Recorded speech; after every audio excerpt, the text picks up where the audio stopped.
Kirk, just to talk about the bullpen, obviously, Nebraska had the game time, potential game time. Yeah, a couple times. 3 times. Yeah. And you guys were able to get out of it. So. Yeah, Show some grit. We're still trying to define roles down there. We made it hard on ourselves a little bit in terms of some hit by pitches and some walks out of the pen, which we need to clean that up. Savage and Marcelo usually aren't those types of guys in terms of being out of the strike zone. I think that was my fault mostly on the 0-2 we had the lefty on deck and River wasn't quite ready and so we wanted to make sure that he was ready, and I think it got Marcelo out of rhythm when it was 0-2. So that's on me. But I think the cool thing, like I told them, is the bullpen, a great bullpen picks each other up, right? So you had, Augie coming in and bailing out Krober, then you had Savage coming in, and then Marcelo helping him out, and then you had River helping Marcelo out. So I think those are really good characteristics of a bullpen, of being able to come in and execute pitches in big situations. On the other side of that, Krob, 6 innings, 6 strikeouts. What do you think of him tonight and just the starting pitching so far in general? Yeah, that's the goal, right? You want your guy to last as long or longer than their guy, and I thought their guy did a really good job. Tommy ran into a ball, and obviously David Bishop did a really good job. But that's the role of a starting pitcher, is to make sure you outlast the other guy. And I think he probably could have gone longer. He was at 80 pitches, but I thought it was time. And we'll start building him up so he can go 100 pitches, but not quite yet.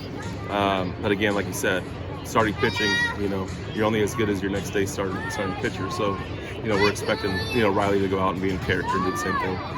Kirk, you mentioned Tommy. Obviously, Bishop's been a pleasant surprise, but it seems like he's really bounced back from the down year last year. Yeah, and what you saw last year wasn't indicative of who Tommy is as a ball player. He went through some struggles, and it's just the season got away from him. And we challenged him coming back that you are a great offensive player. You're not just a defensive shortstop. So I think him having the trust and knowledge that that we see him as an offensive player, I think you're seeing that now. He had a great spring leading up to the season. So that was really nice to be able to see him, land on a slider that came into his bat and gives the lead.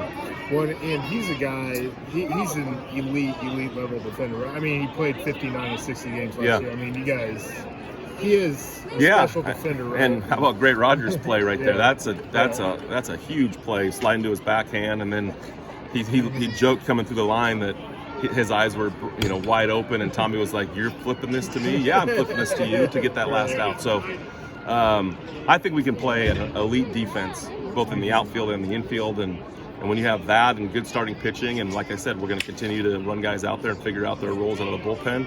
That's a good recipe. You're going to be in a lot of baseball games. Elijah didn't start tonight. Was that the lefty matchup? No, he was a little bit under the weather last night. Threw up some couple times. Thought he ate something that didn't agree with him, and so he was just a little bit fatigued this morning when I checked in with him.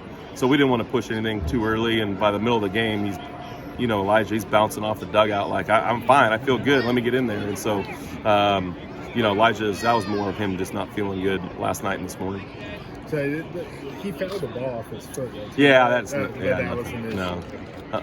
So you talked before the season about having an elite defense. Yep. Through 5 games. Do you think that's starting to show?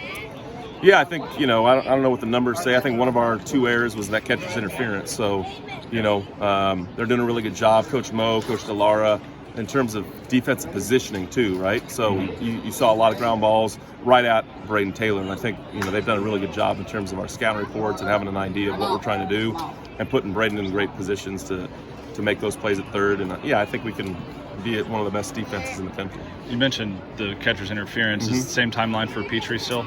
Yeah, it's probably moved up a little bit. They had said 7 weeks of no activity, and then once he gets that kind of cast off and that soft cast, after 7 weeks, he might be able to do some baseball stuff. So we're hoping that we can get him back. But again, you saw it in the 8th inning when River was in, and that's a big sweepy slider. And Curtis did an unbelievable job twice on blocking those pitches.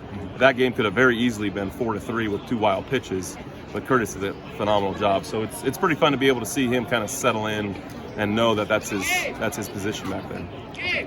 You bet.